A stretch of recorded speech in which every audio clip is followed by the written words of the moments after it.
Señor, tú nos has sido refugio de generación en generación. Antes que naciesen los montes y formaste la tierra y el mundo, desde el siglo y hasta el siglo, tú eres Dios. Amén. Nuestro Dios es Dios poderoso, hermano. No hay nada que el Señor no pueda hacer. Solamente créele, créele. Y como dice ese canto, hay que levantar nuestra voz para alabar, para glorificar, para exaltar el nombre de Cristo. Porque si nosotros exaltamos su nombre, Él se glorificará en nuestras vidas. Porque Él ha prometido, hermano, de estar con nosotros todos los días hasta el fin. Hasta el fin del mundo. Denle fuertes aplausos al Señor. Y así vamos a presentar justamente conmigo, hermano, oremos. Vamos a presentar el permiso al Señor para que Dios sea exaltado y glorificado en todo lo que hagamos. Padre, Señor, en esta hora te damos gracias. Te damos gracias porque tú eres un Dios de amor, un Dios de misericordia, un Dios de bondad. Señor, tus misericordias nunca se acaban, Padre. Tu amor, Señor, nunca se agota. Está ahí para con nosotros, Señor. Y nosotros queremos honrarte, queremos bendecirte, queremos decirte, Señor, que tú eres nuestro Dios. Que tú, Señor, nos hiciste y no nosotros a nosotros mismos, Padre. Que somos ese pueblo llamado a adorar. Somos ese pueblo llamado a exaltarte, Señor, con toda nuestra fuerza y a darte el loor, Señor, Padre. Que todo lo que hagamos en esta hora, Señor, te glorifique, te honre, Padre Santo, de principio a fin, Padre Santo. Bendice, Señor, cada alabanza, Padre Santo. Oh, háblanos a través de tu mensaje, Padre Santo. Oh, poderoso Dios. Y en cada canto nosotros podamos glorificarte, Señor. A ti sea la gloria y la honra por los siglos de los siglos. Te damos gracias, mi Dios, en el nombre de Jesús. Amén. Denle fuertes aplausos al Señor, hermano, y continuamos alabando al Señor.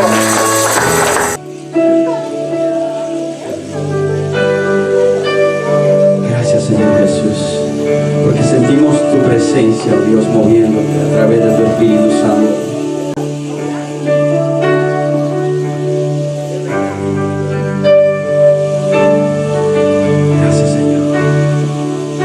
El Espíritu de Dios está en este lugar.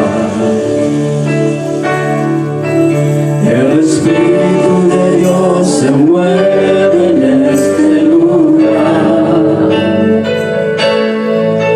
Está aquí para consolar, está aquí para liberar, está aquí para guiar. El Espíritu de Dios está aquí.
nuestro Dios. Déselo fuerte.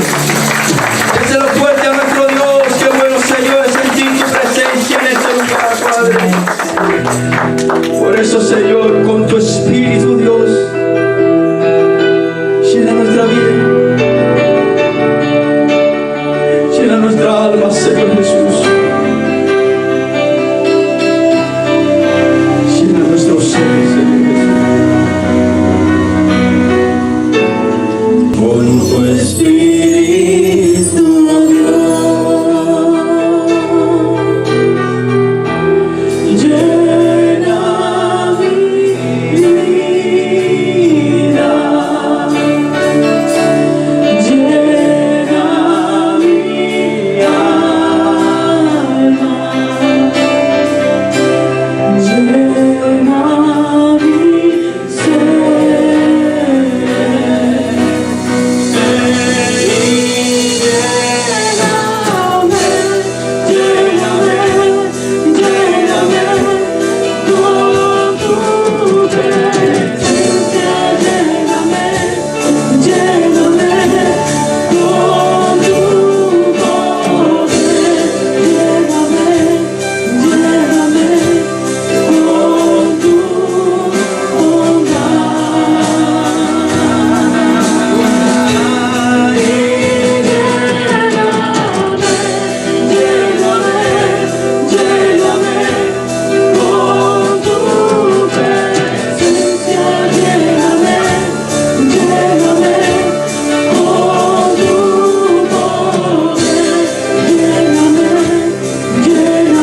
Señor, dale fuertes aplausos, dale fuertes aplausos, adórame, adórame. Eres digno, Señor. Eres digno, Padre, aleluya, te adoramos. Te adoramos, Señor, aleluya. Oh, llénanos, Señor, más y más de tu presencia. Te damos gloria, Señor. Como todos sabemos, hemos estado hablando en los mensajes estos últimos domingos sobre la serie de mensajes, las 7 iglesias del Apocalipsis. Y hoy vamos a continuar con la próxima iglesia. Ya dimos 2 iglesias, la iglesia de Éfeso, que se conoce como la iglesia descuidada, porque a pesar de que alababa, adoraba al Señor y estaba haciendo su obra, llegó un momento que por alguna razón, comenzó a desfallecer, comenzó a decaer en su entusiasmo, en su ánimo, y que empezó a quitar a Jesucristo del primer lugar, perdió su primer amor. Y es ahí como el Señor entonces le reprende que vuelva otra vez y se reincorpore en la misma manera que adoraba y servía a Jesucristo. Y por eso se le conoce como la iglesia descuidada. Tenemos la siguiente, que fue la semana pasada, la iglesia de Esmirna. Y la iglesia de Esmirna es la iglesia que se conoce como la iglesia perseguida. La iglesia en la cual el Señor no encontró nada reprochable. nada de qué señalarle, nada de qué acusarle, y se entiende que esta fue una de las iglesias que más sufrió persecución, que más sufrió y padeció por causa del nombre de Jesucristo. Y el Señor le da palabras de aliento. No te preocupes, sigue haciendo lo que estás haciendo, sigue fiel. Yo estoy contigo y yo te voy a sostener y yo te voy a proveer en todo lo que tú vas a necesitar. Y es ahí la iglesia de Esmirna, porque se le conoce como iglesia perseguida. Pero a la misma vez el Señor le dijo: sé fiel hasta la muerte, que yo te tengo la corona de la vida, que yo te tengo tu premio, que yo te tengo tu recompensa, que nadie te lo va a poder quitar, porque tu recompensa yo la tengo arriba en los cielos. Dale la gloria a Dios, Cristo. Gloria sea el nombre del Señor. Y hoy vamos a ver la tercera iglesia. Voy a pedirle que busquemos en nuestras Biblias, en el libro de Apocalipsis, el último libro de la Biblia, el capítulo 2. Y vamos a mirar desde el versículo 12, ese pasaje que habla, el Espíritu, le habla el Señor a través del apóstol Juan, esa carta que iba directamente a cada una de las iglesias, la carta que va dirigida hacia Pérgamo. Es una carta en la cual también el Señor reconoce unos valores de la iglesia, pero también reprocha unas acciones que se estaban cometiendo en esa iglesia. La iglesia de Pérgamo se conoce como la iglesia permisiva, porque ahí ellos estaban teniendo una parte que Dios aprobaba a Jesucristo, pero algo estaban permitiendo dentro de la iglesia que no estaba en conformidad con lo que el Señor quería que sucediera en la iglesia. Por eso se le conoce como la iglesia permisiva. Éfeso, la iglesia descuidada; Esmirna, la iglesia perseguida; y Pérgamo, la iglesia permisiva. Ahora, ¿de dónde sale el nombre de Pérgamo? Esta ciudad se llama Pérgamo.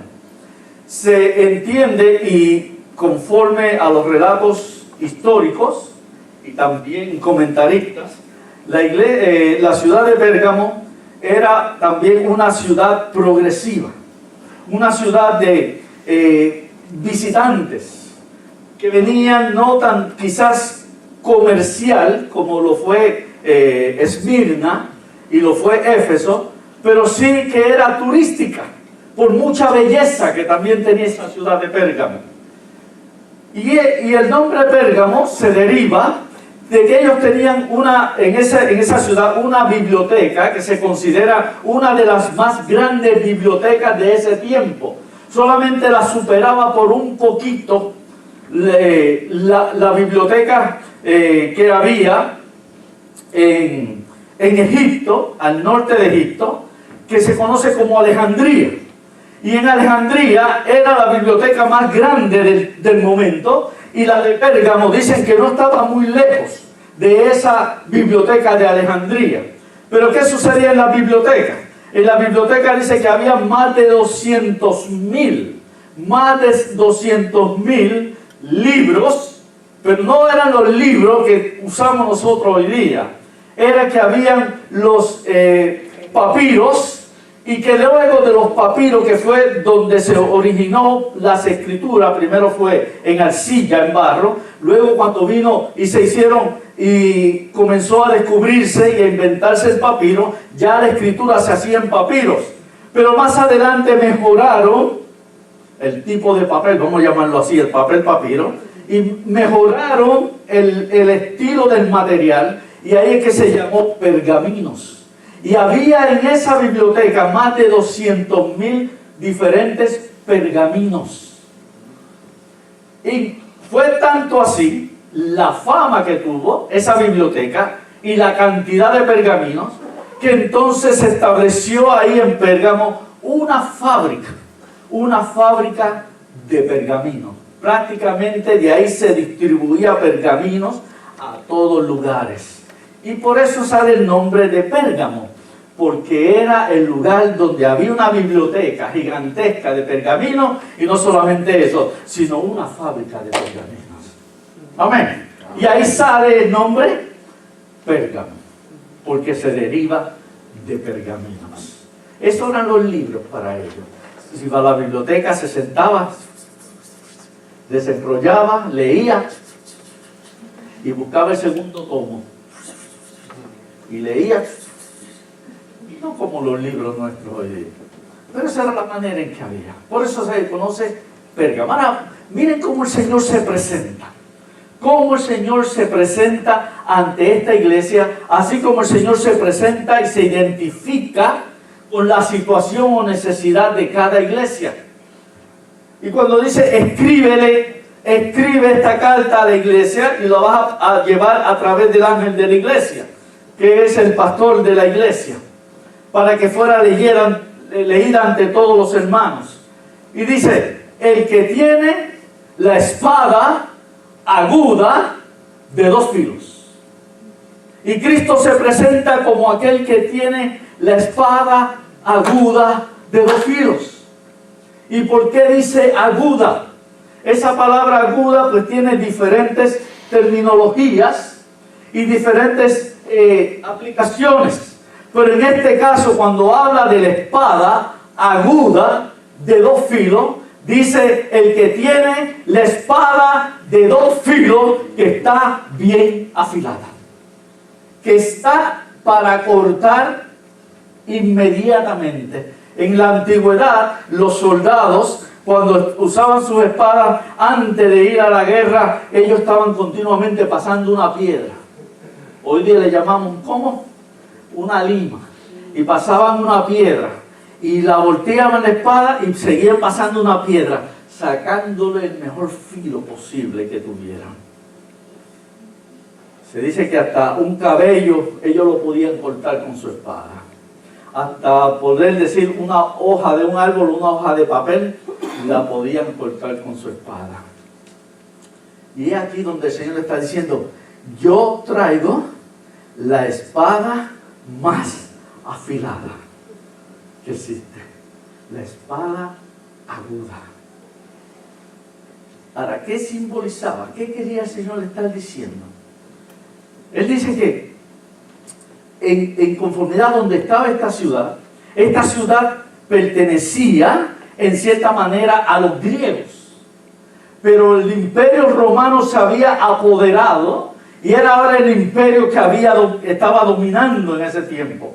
Así mismo como en Jerusalén pertenecía al pueblo judío, pero en ese tiempo también los romanos habían conquistado y el imperio romano dominaba en todas las regiones.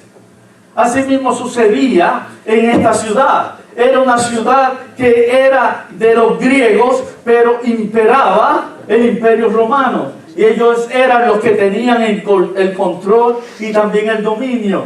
Y el símbolo que usaban los romanos para ellos presentar su fuerza y su poder era una espada de dos filos.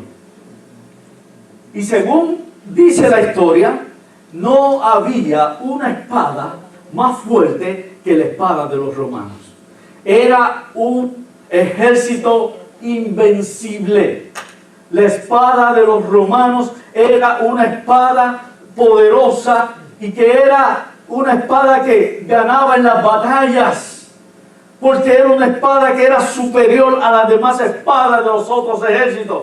Y el símbolo de ellos, de fuerza y de poder, era su espada. Y esta iglesia estaba en ese lugar establecida y era atacada por la espada de los romanos. También ellos estaban teniendo persecución.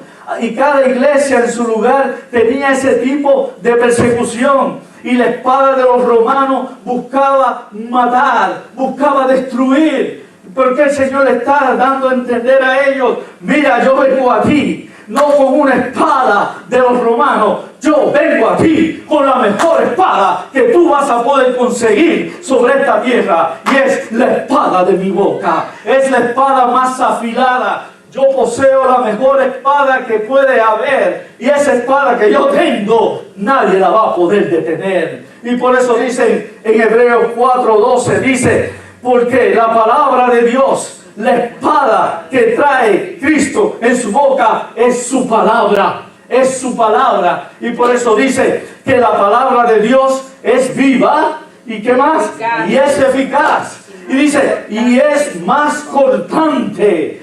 Dice que toda espada de 2 filos es más cortante. El Señor le está dando a entender, mira, esa espada de los romanos podrán cortarte un brazo, podrá cortarte una pierna, podrá herirte en tu cuerpo. Pero la espada que yo tengo es más poderosa que la de ellos, porque la de ellos no puede dañar tu alma, no puede dañar tu espíritu. Pero la espada que yo tengo es más cortante que toda espada de 2 filos, porque esa espada que yo tengo no solo atraviesa el cuerpo, atraviesa el alma, atraviesa el espíritu y llega a lo más profundo y discierne los pensamientos y conoce las intenciones del corazón. Y esa es la espada de Jesucristo. Esa es la espada de Él. Y dice en Mateo capítulo 24, dice, porque el cielo y la tierra pasarán, todo lo que existe, todo lo que hay, esto tiene su tiempo, esto va a pasar, todo se va a destruir, el cielo y la tierra pasarán, pero mis palabras, mi espada no pasarán, porque la espada del Señor va a ser por toda la eternidad. Dale la gloria a Jesucristo. Aleluya. Y es lo que el Señor le está queriendo decir a ellos. No teman. Como dijo el propio Jesucristo en Mateo capítulo 10. No teman. No teman por aquel que puede matar el cuerpo. Amén. No lo teman. Amén.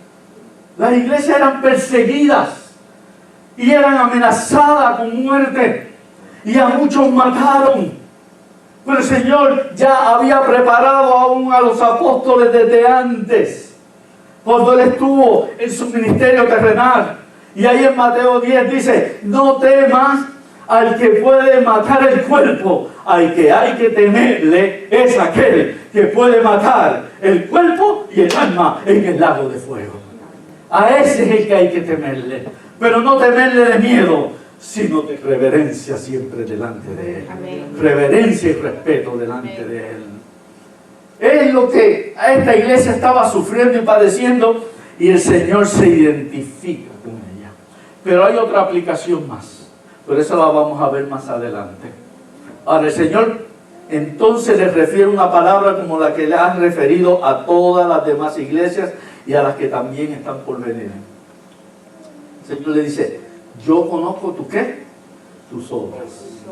Todas al Señor le dice lo mismo. Yo conozco tus obras. Yo sé lo que tú estás haciendo y lo que estás pasando. El Señor le está hablando a la iglesia y le dice, yo sé lo que tú hiciste esta semana, desde que saliste de mi templo, de mi casa el domingo, hasta hoy domingo que volviste a mi casa. Yo sé lo que tú hiciste esta semana. Nos dice el Señor, ¿verdad que sí? Yo sé lo que hiciste cada día, a dónde fue. Yo sé lo que pasó por tu mente durante los días de la semana. Yo sé lo que vino a tus pensamientos. Y más aún, el Señor nos dice, yo sé todo aquello que pasó frente a tus ojos.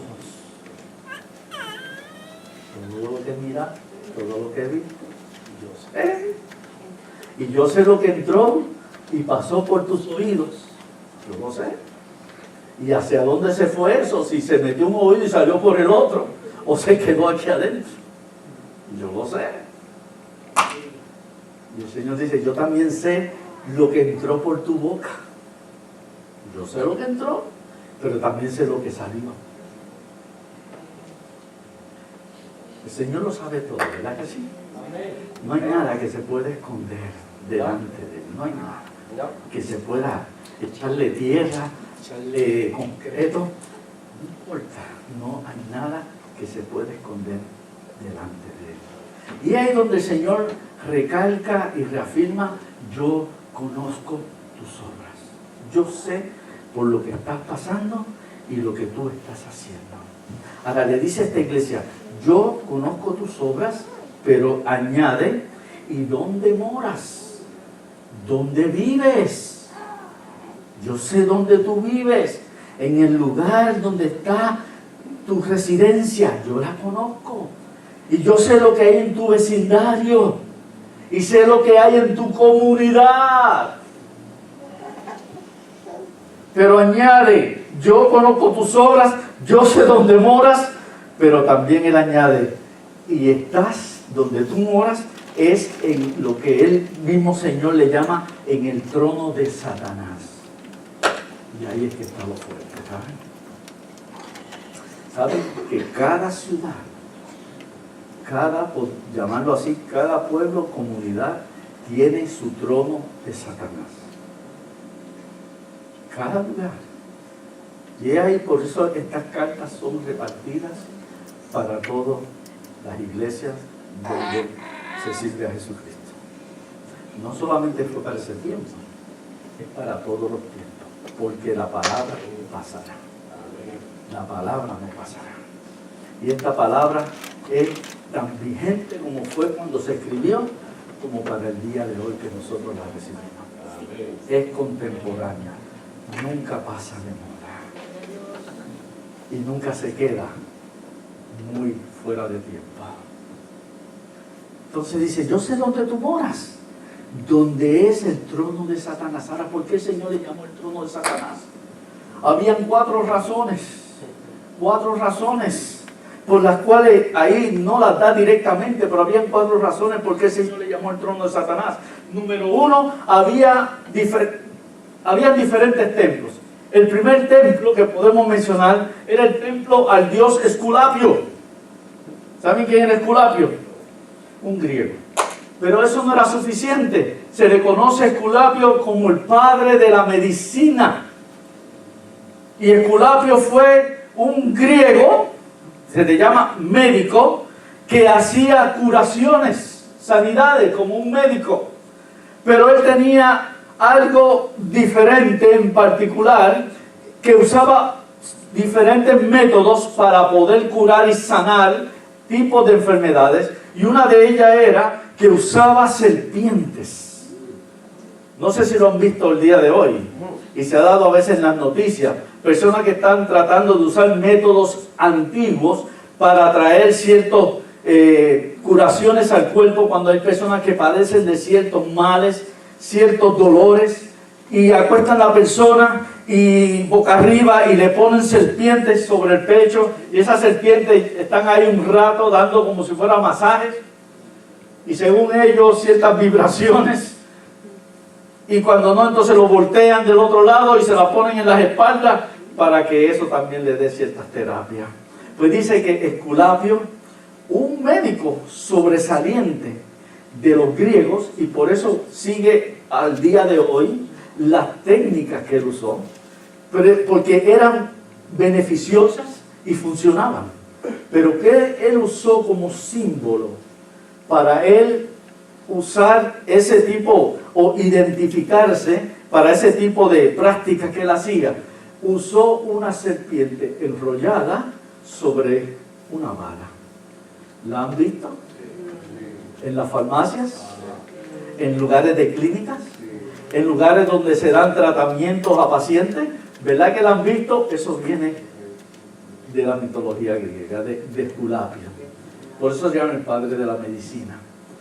Y había un templo, ya Esculapio había fallecido, y había un templo que levantaron en honor, porque inmediatamente lo hicieron un dios.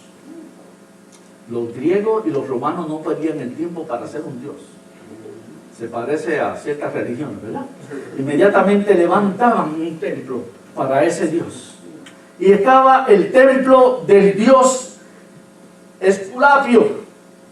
Y el símbolo que tenía en el templo era una serpiente. Y dice la historia que venía gente de todas partes del mundo. Venían continuamente para entrar al templo del dios Esculapio y allí hacer ciertos rituales y ceremonias y hacer ciertos ofrecimientos de ofrenda para buscar la sanidad de ellos. esperando que el dios Esculapio, junto con su serpiente, que era el símbolo de él, pudiera hacer el milagro en ellos. Pero nosotros sabemos quién es el símbolo de la serpiente.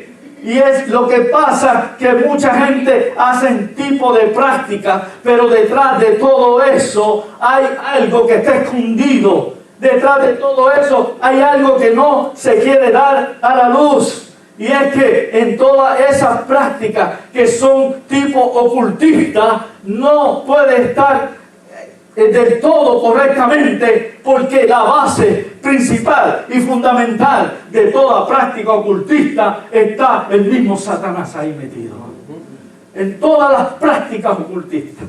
Y todo se presenta bonito y bueno, pero hay un cierto tipo de ritualismo dentro de ese tipo de prácticas que son ocultistas, y todo lo que es ocultismo proviene del enemigo de nuestras almas. La gente estaba en ese templo adorando al dios Esculapio juntamente con su serpiente. A quien estaban adorando realmente era Satanás. Por eso es que dice que el trono de Satanás, yo sé dónde moras, donde Satanás tiene ahí su trono. No era ese el único. Estaba el templo al dios Zeus. Y el dios Zeus es el dios dentro de la mitología griega. Zeus es el dios más grande y poderoso para los griegos. Y lo comparan con Júpiter, que es el planeta rey, el planeta más grande de todo nuestro sistema solar.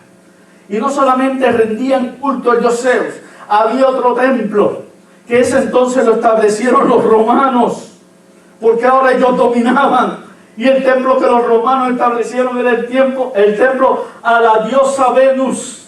Y para los romanos la diosa Venus era la diosa del amor, la diosa de la fertilidad, la diosa de la pasión.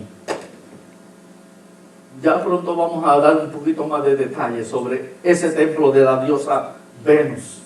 Pero también había otro templo, varios templos más, que habían sido levantados para dar tributo a los diferentes emperadores de Roma. Diferentes emperadores. Y muchos emperadores que salían nuevos y se levantaban, veían que otros emperadores tenían su templo, entonces ellos hacían el templo de ellos también. Porque ellos querían también ser adorados como divinidades, como dioses. Miren todo lo que había dentro de esa ciudad. Y la ciudad se llenaba de visitantes buscando de alguna manera entrar a esos templos para ir ahí a hacer sus rituales y también ofrecer sus ofrendas a esos dioses, buscando un favor de los dioses. Por eso el Señor le dice, yo sé dónde tú estás, y estás en el lugar donde es el mismo trono de Satanás. Pero ¿saben? Hay un trono de Satanás en cada lugar, en cada ciudad, en cada comunidad. No necesariamente tiene que haber un templo levantado donde la gente entra a adorar. No importa si es un templo o no es un templo. Lo que importa es a quién la gente está adorando en ese lugar. A quién están sirviendo en ese lugar. Si no es un lugar donde se sirve y se adora a Jesucristo, entonces ese lugar se sirve y se adora a Satanás. Por eso hay un trono de Satanás en cada lugar. Pero vamos a entrar más adelante, un poquito más directamente en ello. Ahora el Señor le dice, yo conozco tus obras, yo sé dónde tú estás morando, y que tú estás en el mismo medio donde está el trono de Satanás. Pero el Señor entonces le da unas palabras de elogio y le dice, pero a pesar de todo eso, tú no has negado mi fe. El Señor le reconoce esa parte que ellos mantenían, la fe en Jesucristo. Tú no has negado mi fe. Y más aún, Y le dice, más aún, yo sé de Antipas, mi testigo fiel. No se sabe quién fue exactamente, quién fue Antipas. Los historiadores, los comentaristas no pueden dar una descripción exacta de quién fue Antipas. Lo que sí se entiende, que el Señor lo llama mi testigo fiel. No se sabe si fue el pastor de la iglesia, no se sabe si era uno de los líderes de la iglesia, no se sabe si era un maestro de la palabra, un predicador, no se sabe nada de él. Lo que sí se sabe es que el Señor lo llama y lo reconoce como mi testigo fiel. Él estuvo dispuesto a ser martirizado. Estuvo dispuesto a morir por causa del nombre de Jesucristo. Ahora, una cosa que aquí impresiona y que uno la ve y dice, wow. Y ahí es donde podemos entender mejor aún. Decir, Señor, verdaderamente tú conoces todo. Tú conoces todo. Porque el Señor diciéndole a Juan, escribe esto a la iglesia, y de lo que yo sé y conozco y lo que está pasando, Él dice, y yo sé también que tú no has negado mi fe, y como Antipas, miren cómo el Señor le menciona a Juan, ese creyente que había en esa iglesia, y lo llama por su nombre. ¿No es esto sorprendente? Cuando uno lee la palabra, dice, y uno entonces analiza, y va descubriendo ciertas cosas, uno dice, wow. Juan está escribiendo, quizás ni Juan sabía quién era Antipas, había estado preso como 10 años. Quizás era un miembro que se había convertido recientemente y habíamos manifestado una verdadera y genuina fe. Y sin embargo el Señor le está reconociendo. Yo me imagino que cuando se estaba leyendo esa carta en la iglesia de Pérgamo y la gente se miraría uno a otro, hasta en esa carta se menciona a Antipas. Significa que el Señor sabe lo que hay aquí dentro de nosotros y que Él nos conoce a cada uno. Y ahí se comprueba una vez más lo que dijo el Señor en Juan capítulo 10. Mis ovejas oyen mi voz y me siguen y yo las conozco. Dale el aplauso a Jesús. Yo las conozco. Y la llama por su nombre cada una. Es algo maravilloso. Que parece a veces que estamos en un sitio y parecemos algo insignificante. Imaginémonos una iglesia donde es más numerosa en cantidad de gente. Y muchas veces algunos no saben ni quién es el otro. Y viéndolo quizás todos los domingos no saben ni su nombre, no saben ni quién es. Como personas han dicho, una vez yo estuve en una iglesia que estuve allí como 6 meses y todos los domingos me felicitaban, bienvenido a la iglesia, gracias por visitarme. Amén, ¿verdad que sí? Y lo felicitaban y lo tenían como una visita de primera vez. Y decían, pero si ya tengo 6 meses y cada vez que entro me saludan como si fuera la primera vez. Pero el Señor nos conoce, no importa lo pequeña o lo grande que sea una iglesia, Dios conoce a cada uno de nosotros. Nos conoce personalmente y nos conoce individualmente. Y Él no se equivoca de nombre. Él nunca se equivoca de nombre. Él sabe quién es cada uno. Ahora el Señor está reconociendo que ellos sabían, dentro de la situación que estaban atravesando y dentro del medio ambiente que los rodeaba, el Señor les reconoció que habían no mantenido y no habían negado su fe. Su fe.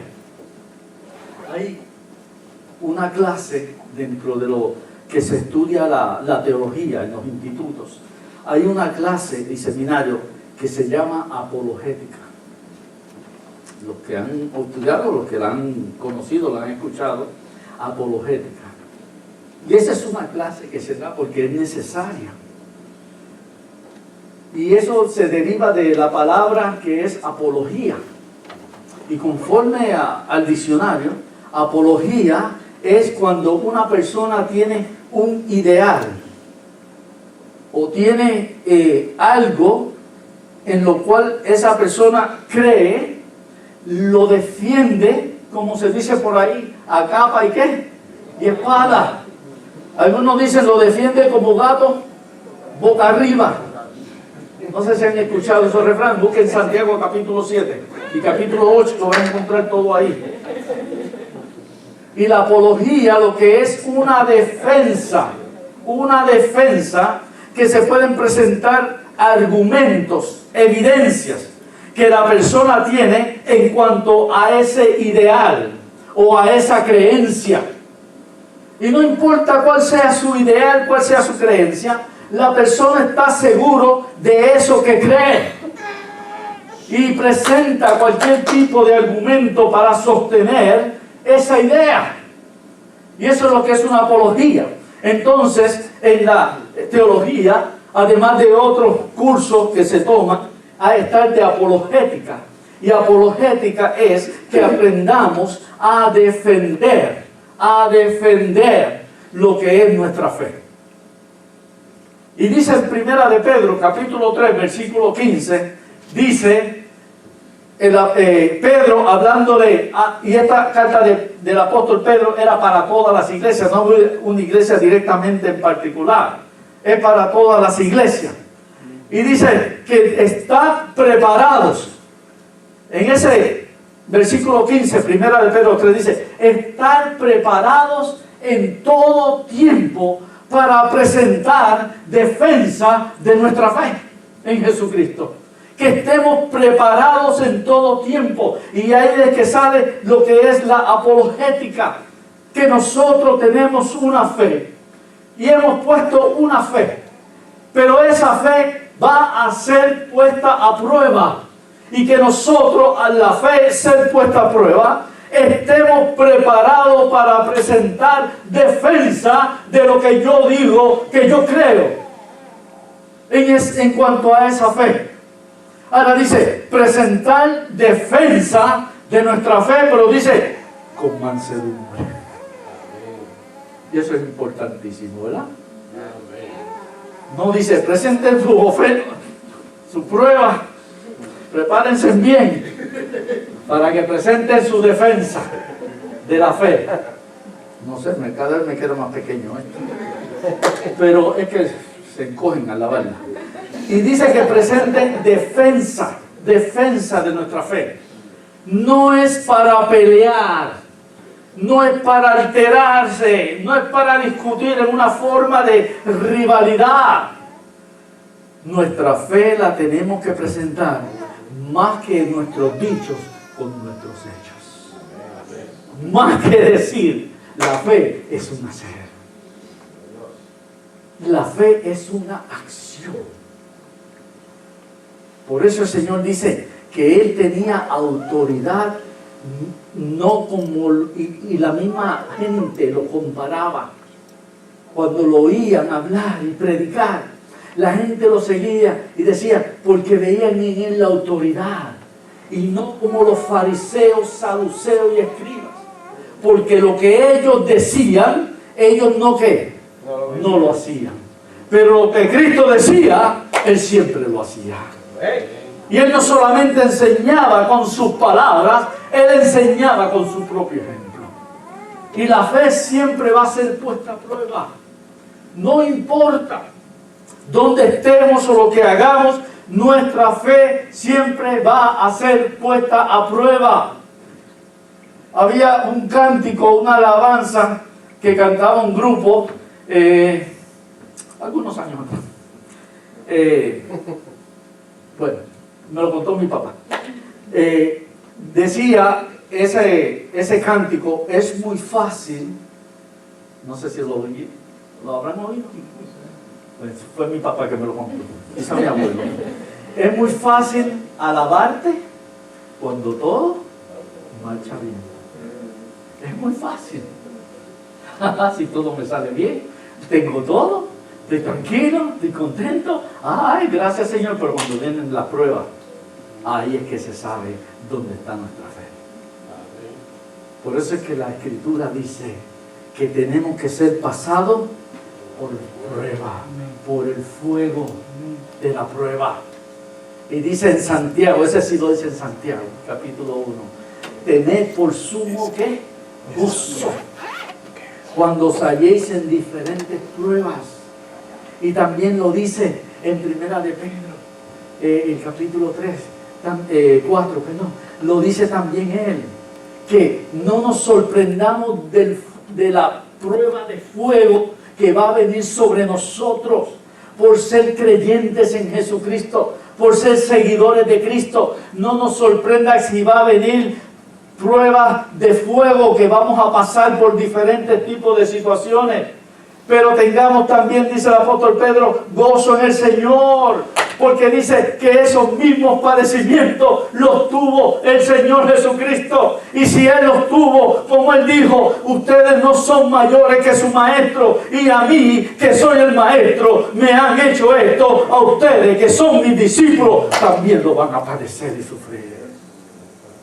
Pero dicen ellos ambos que lo tengamos por gozo cuando estemos pasando por prueba, porque significa que estamos haciendo lo que es correcto delante del Señor. Pero si es que estamos sufriendo por causa del Evangelio, ¿saben? No como en 1 Pedro capítulo 4 dice, no por entremeterse en lo que no se tiene que meter, sino por hacer las cosas que son agradables delante del Señor. Nuestra fe va a ser puesta a prueba y vamos a pasar por prueba. Y ahí el Señor se lo está alabando, reconociendo. Le dice, yo sé que tú, dentro de las circunstancias y situaciones que están viviendo, que hasta ese, mi testigo fiel, mi siervo fiel, Antipas, hasta murió, pero no negó su fe, se mantuvo firme. Una de las cosas que se cuentan es que lo llevaban a los que acusaban, tanto judíos como griegos, que eran idólatras, paganos, acusaban a los cristianos frente a las autoridades.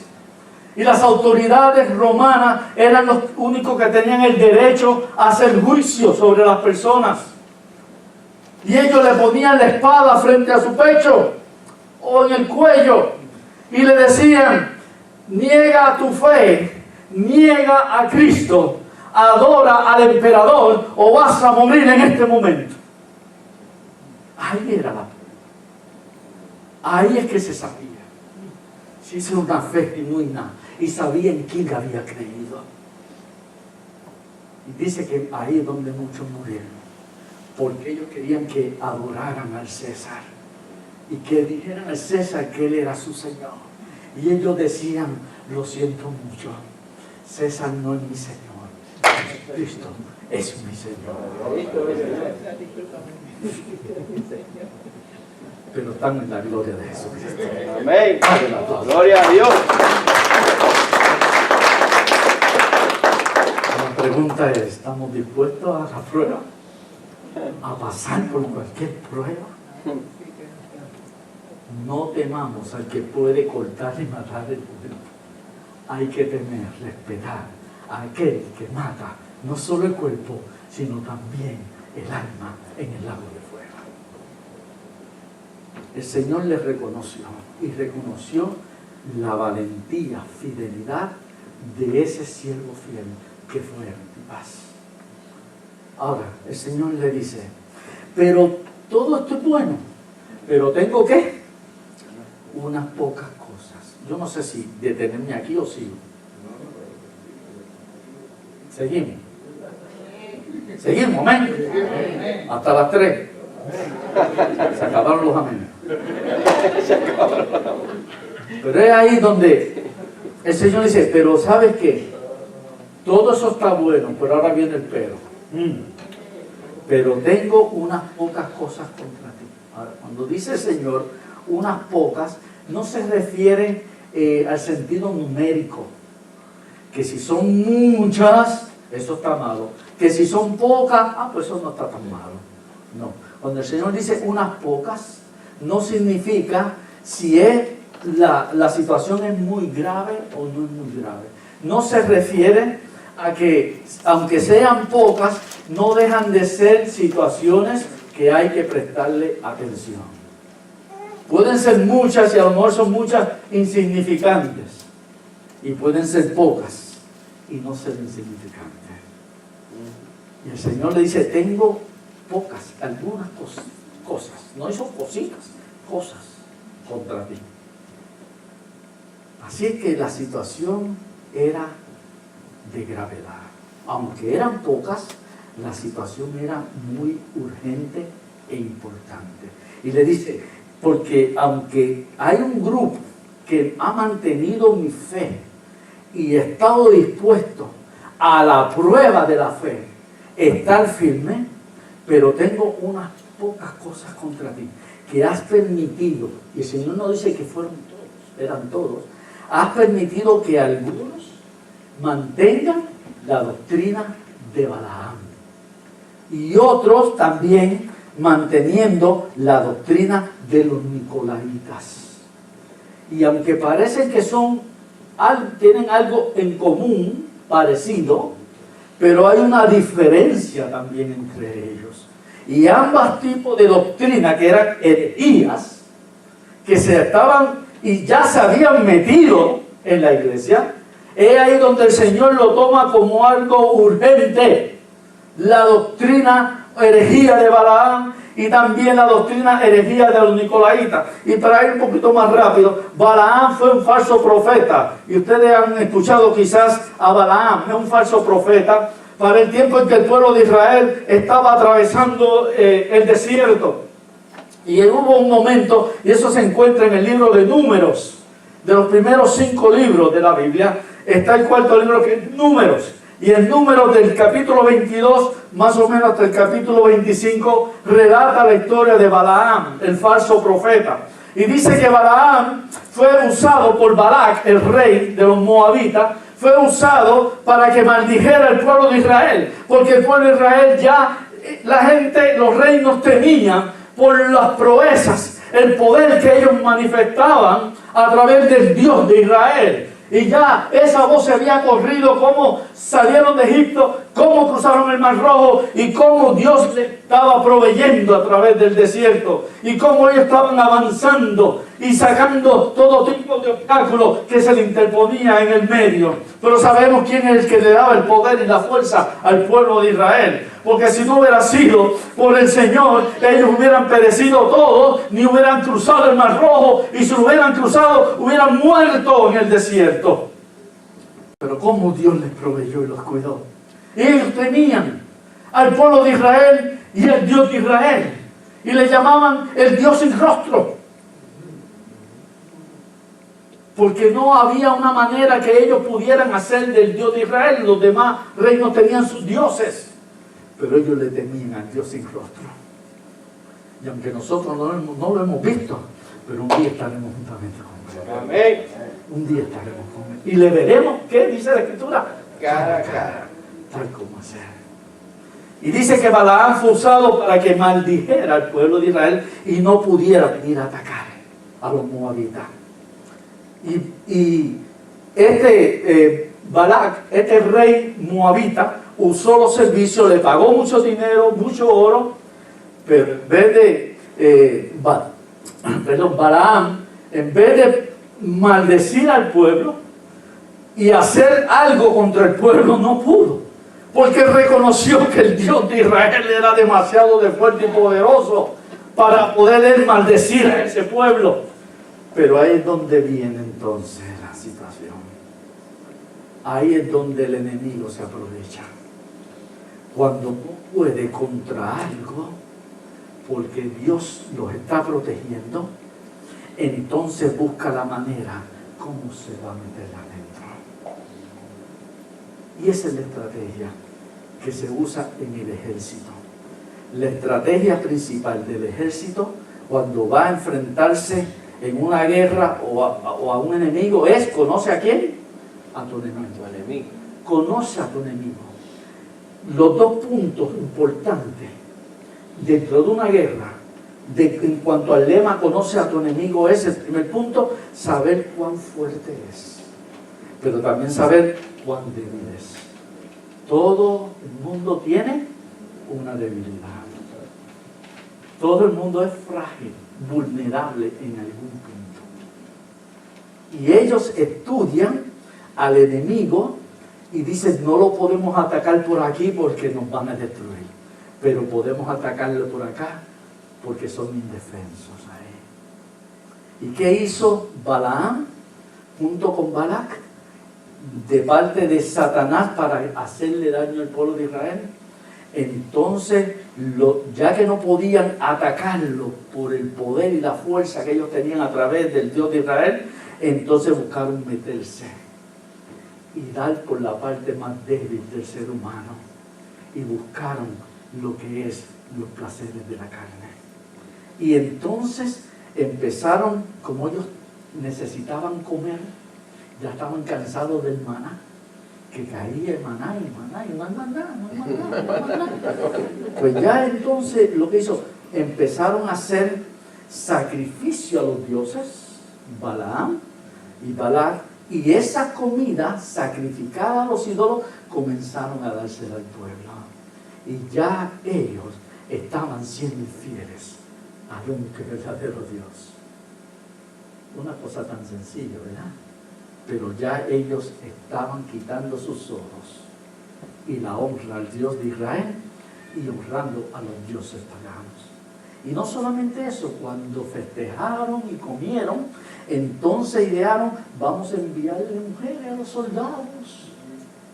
Y trajeron sacerdotisas madianitas y las metieron dentro del campamento, y dice que allí los hombres, los soldados, fornicaron con estas mujeres. Y él introdujo idolatría, y no solamente idolatría, sino inmoralidad al pueblo. Y dice la Escritura que ese día murieron de unos 23.000 a 24.000 porque se desató la ira de Dios sobre el pueblo. Todos aquellos que pecaron e hicieron lo incorrecto delante de Dios, vino la espada aguda de 2 filos del cielo y acabó con ellos. Y eso es lo que estaba sucediendo en esta iglesia. Y los nicolaitas era otra herejía, que era una herejía mezclada de religión griega con filosofía griega. Tanto la filosofía griega como la religión de los griegos, había un tipo de mezcla que es lo que se le llama el gnosticismo y lo que se conoce como los gnósticos. Y esa mezcla de religión y filosofía lo que llevaba era y estaba haciendo daño a las iglesias cristianas, las iglesias creyentes en Jesucristo, a la iglesia del Señor, que esa doctrina decía que el Espíritu es santo, es puro y es bueno. Y a Dios lo vamos a adorar, a los dioses. Para ellos eran los dioses los que adoraban, pero introducían esto dentro de la iglesia también. Y ellos decían, según los griegos, a los dioses se complacían en la parte espiritual. Y se le daba ceremonias, y se le hacían sacrificios, y se le hacían ritualismo. Y después que hacían todo este tipo de actos en lo que era espiritual, entonces decían que la carne es para gozarla, la carne es para satisfacerla, y la carne había que entonces darle lo que la carne quería. Y había una mezcla entre lo que era espiritual y lo que era carnal. Pues esto se metió dentro de la iglesia.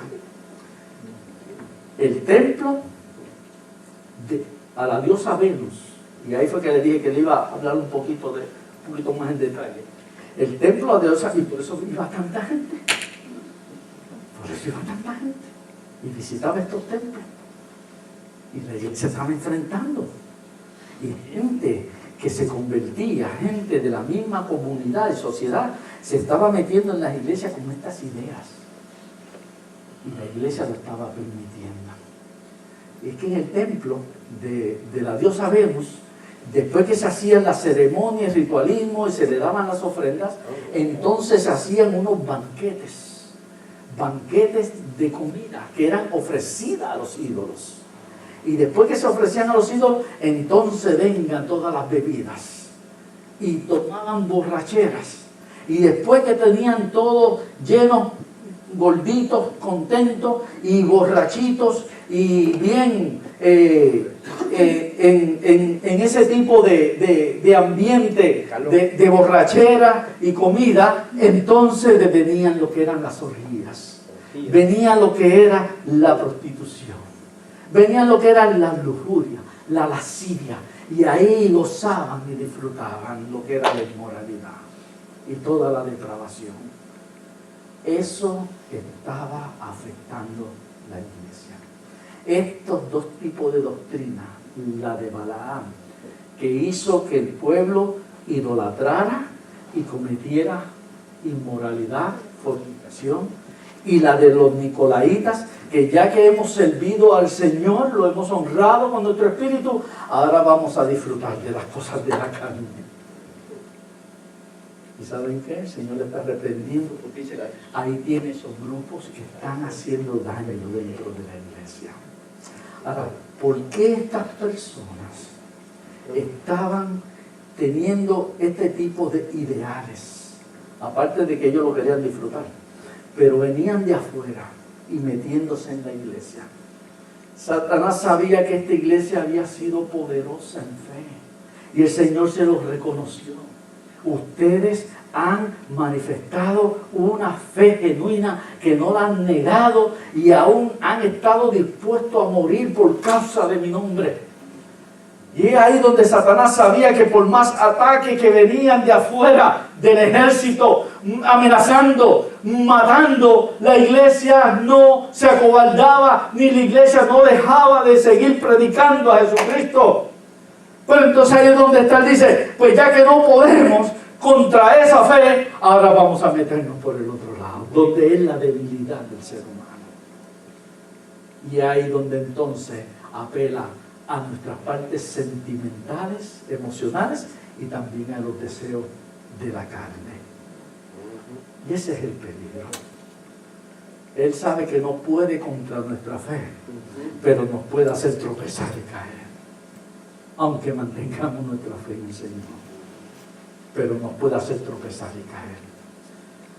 Se habían metido, lo que se ha entendido, se habían metido personas de este mundo y estas prácticas y querían que la iglesia, para poder estar de bien y no siguieran esas amenazas y esa mortandad, que la iglesia entonces socializara con la comunidad. Al socializar con la comunidad, entonces tenían que hacer las mismas prácticas que hacía la comunidad. Podemos aquí alabar y glorificar al Señor, pero también podemos allá poder disfrutar de las cosas socialmente. Nosotros, según los sociólogos y psicólogos, somos los seres humanos personas sociables, pero no podemos ensuciarnos con lo que es del mundo. Somos sociables, pero no ensuciarnos con lo que es del mundo. Nosotros estamos en este mundo no para socializar con el mundo, sino alcanzar el mundo para Jesucristo. El Señor, en su oración al Padre, y esto lo estuvimos hablando el viernes en el estudio bíblico. ¿Cuántos se gozaron el viernes en el estudio bíblico? Amén. Amén. Dale la pausa al Señor si quiere. En ese capítulo 17, cuando el Señor está haciendo la oración al Padre por los discípulos, le dice, porque Padre, yo voy a ti porque yo no soy de este mundo, pero he dado mi palabra en este mundo, y ahora estos que me diste van a quedar en el mundo. No pueden salir ahora del mundo porque ellos tienen una encomienda que hacer. Pero Padre, solamente te pido que tú los cuides y los protejas del mundo, de la maldad del mundo. Y entonces el Señor dice, ahora Padre, santifícalos en tu verdad, porque tu palabra es la verdad. Ahora el Señor dijo, santifícalos. Que es ser santificado, es ser apartado y consagrado para el servicio del Señor. No para seguir disfrutando, festejando de lo que el mundo está ofreciendo. Estamos en este mundo, pero no somos de este mundo. Estamos para ser santificados ante el Señor, pero con el propósito de alcanzar al mundo, sacarlo del reino de las tinieblas para traerlo a la luz admirable de Jesucristo. No somos para socializar con el mundo. La Biblia es muy clara en eso. Si se lee 1 de Corintios capítulo 5, más específicamente entre el versículo 9, 10 y el otro más abajo, dice claramente que todos aquellos que cometen un sinnúmero de barbaridades, y ahí entre ellos habla de fornicación, de hurto, de borrachera, habla de afeminismo, todo eso que menciona la Escritura, dice que todo eso es del mundo, y dice, y nosotros no podemos contaminarnos ni contagiarnos con el mundo. Dice, a los tales ni siquiera tú recibas, ni con los tales tú te juntes. Y dice más aún siendo un hermano de la iglesia, si está viviendo en esa condición de vida, si está teniendo ese tipo de práctica mundana, si está viviendo una vida desordenadamente, dice, aún ni con eso tú te juntes. Porque una manzana podrida no se va a corregir por las que están buenas, siempre va a dañar a las que están buenas. Y es ahí donde dice el refrán que dice, dime con quién andas. Te diré quién eres. El Señor es claro en su palabra.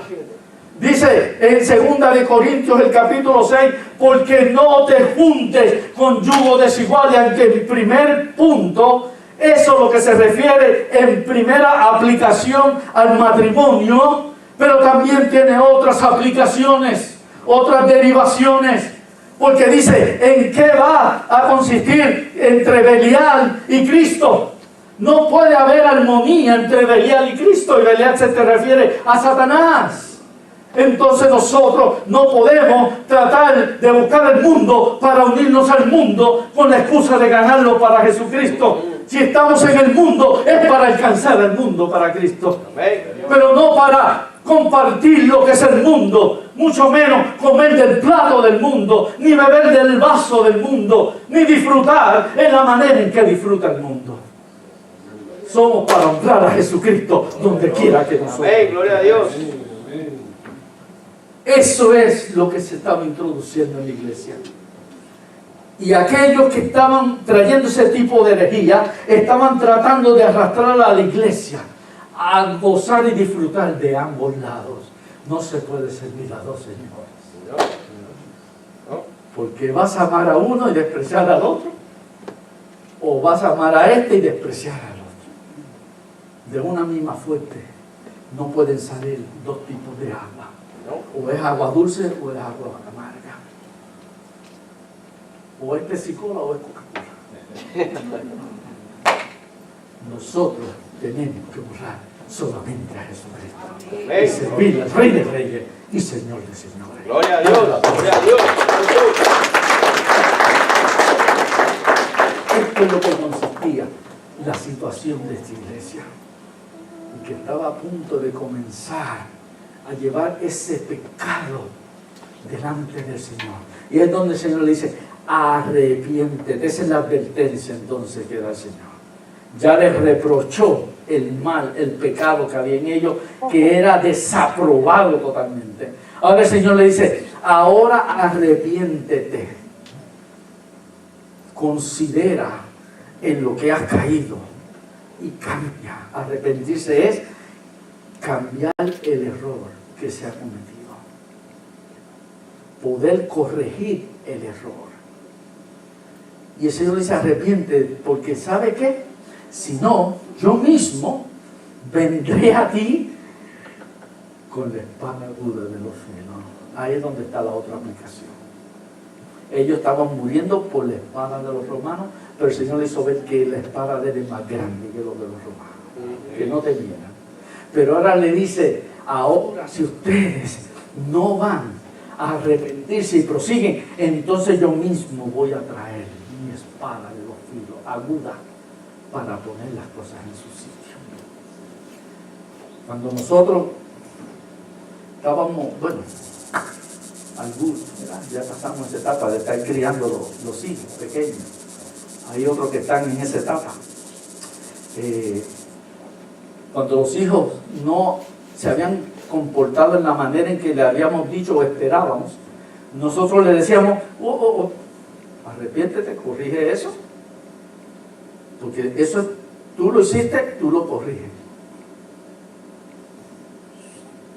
Que tú no has corregido eso, pues entonces ahora yo voy a hacer que tú lo corrijas, ¿cierto? Primero uno le da la oportunidad para que ellos corrijan el error y ellos reconozcan que lo que hizo lo hicieron mal. Pero si no, entonces tenemos que nosotros entrar en acción. Y yo recuerdo cuando había la correa afuera,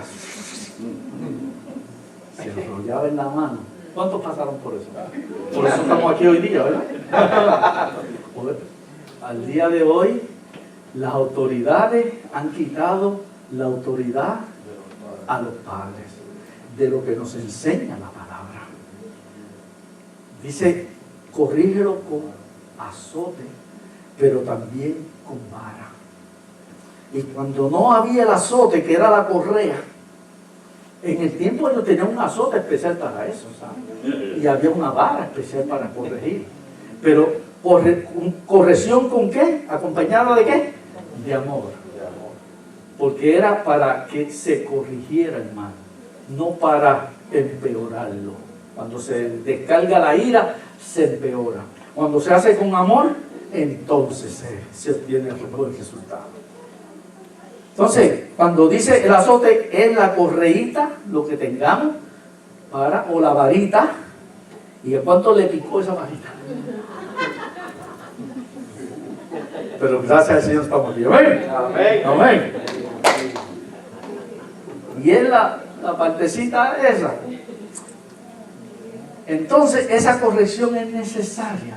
Pero las autoridades desde fines de los años 80 y sobre todo se aumentó en los 90, se le fue quitando la autoridad a los padres y dejar que el niño actuara sin estarle dando ese tipo de corrección. Habían algunos que abusaban, eso es cierto, pero se le quitó a todos. Por eso desde los 90 para acá ha seguido aumentando ¿qué? La criminalidad, la violencia y la delincuencia. Porque ya los padres no tienen autoridad. Pero cuando ya el hijo es grandecito y hace las cosas que no tiene que hacer, entonces las autoridades lo arrestan, se lo traen a los padres y dicen, ¿por qué usted crió un hijo así? Por culpa de ustedes que no me dejaron criarlo como Dios manda que lo criemos. Es ahí porque estamos en un caos cada vez mayor de delincuencia, de maldad, de criminalidad, porque se ha perdido esa autoridad de corrección, se ha quitado de los padres. Ahora el Señor le está diciendo, si no te arrepientes y te corriges, entonces yo voy a ser el que tenga que venir a corregir lo que sea necesario. Miren, esa espada de 2 filos está bien amoladita. Esa espada de 2 filos está bien amoladita. Y Él sabe por dónde la va a penetrar, si por aquí, por aquí, por aquí, por aquí. Él sabe dónde necesitamos la corrección. Ahora, ¿qué el Señor dice? El que tiene oídos, Oiga.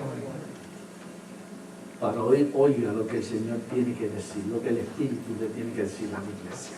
Dice, primero al que venciere. En cada carta primero dice al que venciere. ¿Quién es el que venciere? El que se puede lograr corregir y el que sigue manteniendo su fe puesta en Jesucristo. Primera de Juan capítulo 5. Ahí está claro. ¿Qué es lo que vence al mundo? ¿Qué es lo que vence el mal? ¿Qué es lo que vence el pecado? Nuestra fe. Poniendo y manteniendo nuestra fe mirada en Jesucristo. Eso es lo que vence al mundo. Y dice, el que venciere, le daré ¿del qué? Del maná escondido.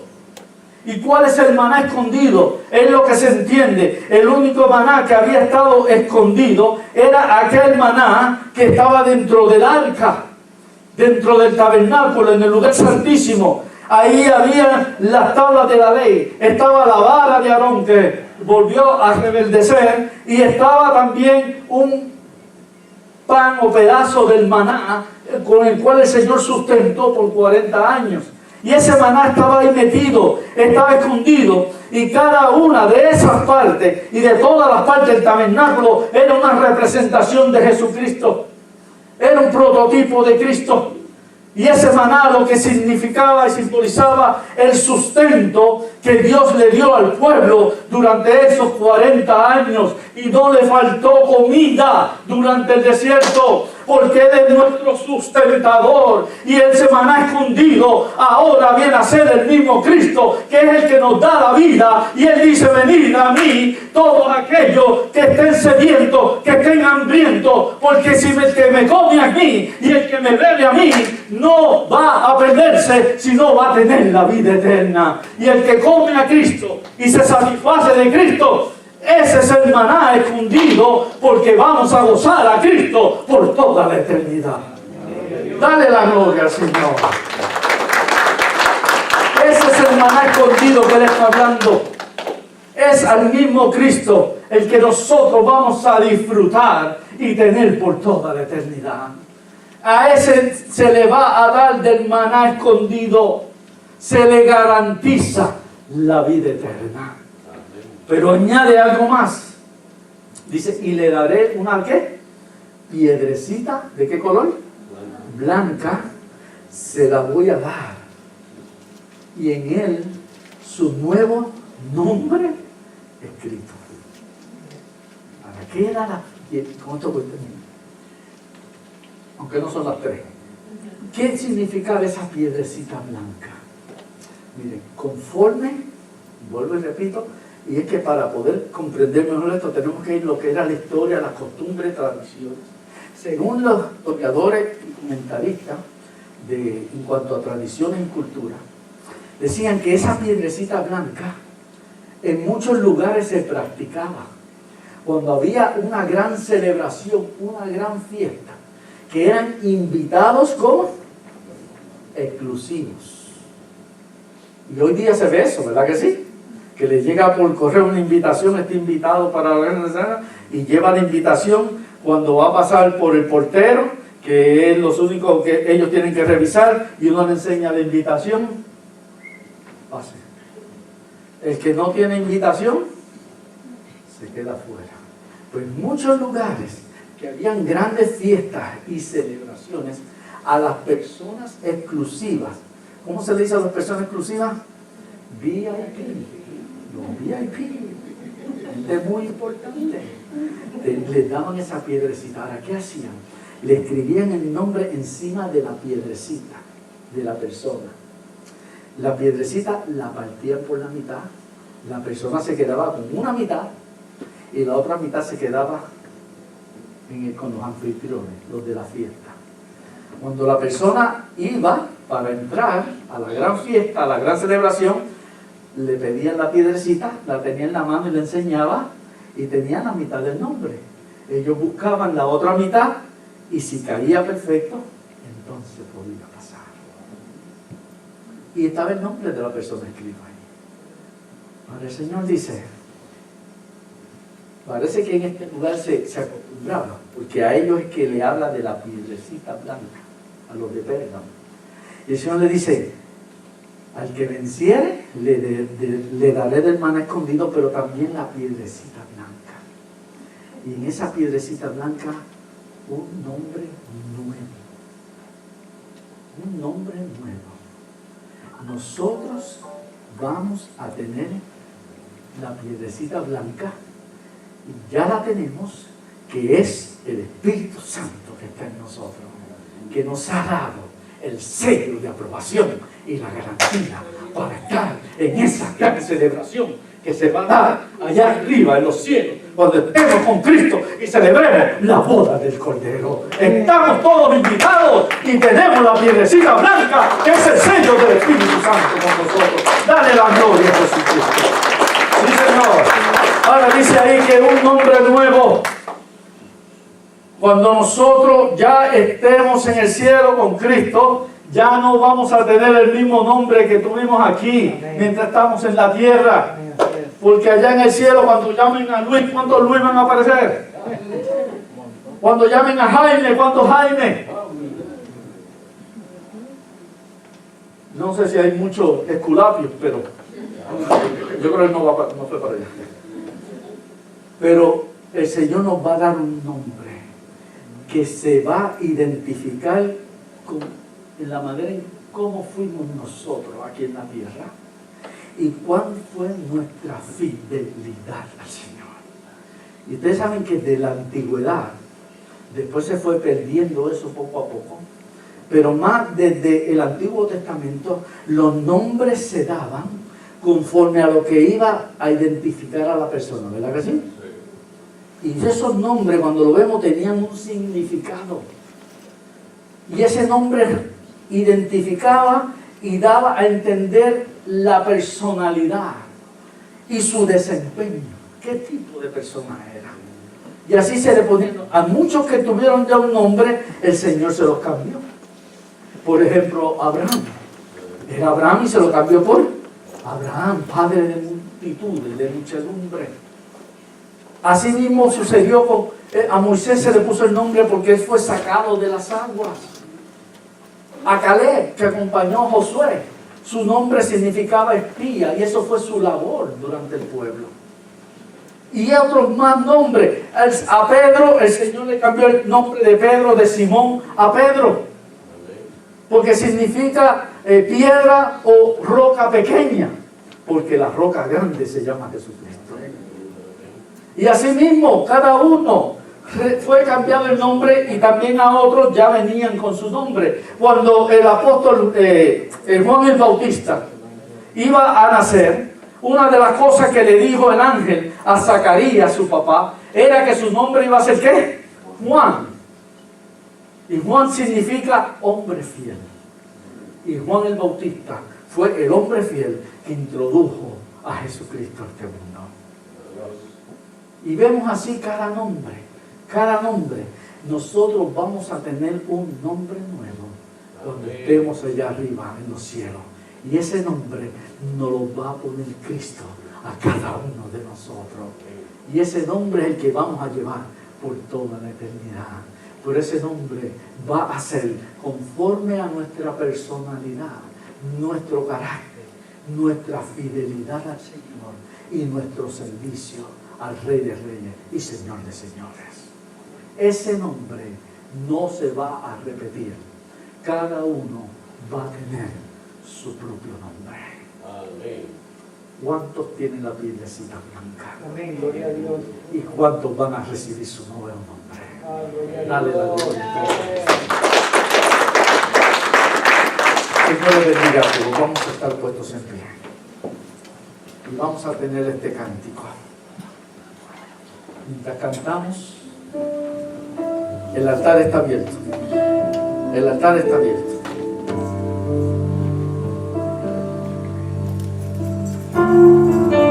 Conforme el Señor ha hablado en nuestras vidas y conforme nosotros queremos seguir manteniendo nuestra fe en Él, nuestra esperanza en Él. Señor, si necesito tu ayuda en medio de las pruebas, de las circunstancias, necesito que tú me fortalezcas, necesito que tú me ayudes. Ayúdame a ir en los caminos tuyos correctos. Ayúdame, Señor, a no flaquear, no dejarme arrastrar por nada de lo que el mundo me ofrece. Serte fiel a ti y servirte solamente a ti. Vamos a cantarlo. Y el altar está abierto para todos.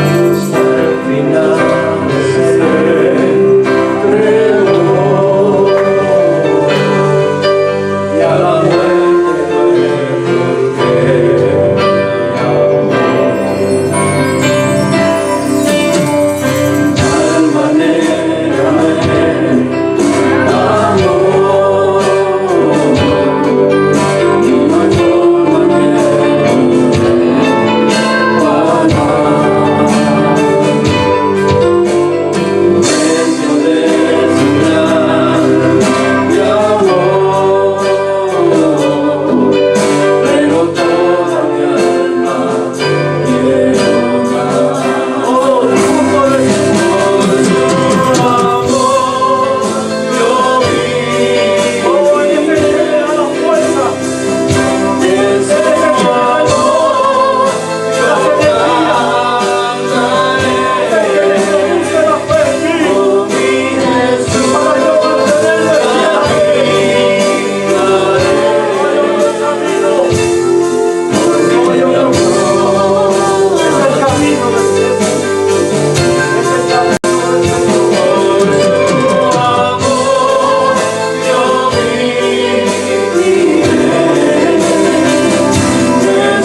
damos gracias una vez más por este hermoso tiempo que siempre pasamos en tu casa. Ahora te pedimos, Señor, que al concluir y salir, que tú nos lleves con tu paz, nos lleves con tu amor y nos lleves con tu santa bendición. Con la bendición del Padre, la bendición del Hijo y la bendición del Espíritu Santo. Y el pueblo de Dios dice, le damos el aplauso al Señor y vamos a concluir cantando esta alabanza que dice, los cielos cuentan la gloria de Dios. Todos juntos.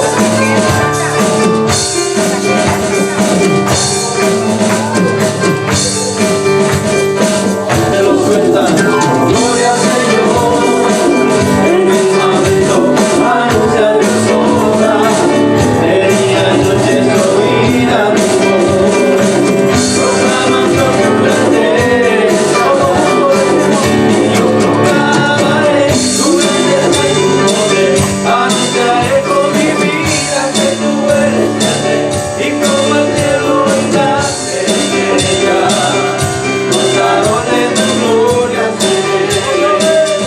Yo proclamaré tu grandeza y tu poder, anunciaré con mi vida que tú eres grande, y como el cielo y la estrella, portador de tu gloria seré, portador de tu gloria seré, portador de tu gloria seré, portador de tu gloria seré. Señor, le bendiga a todos. Para los unos a los otros.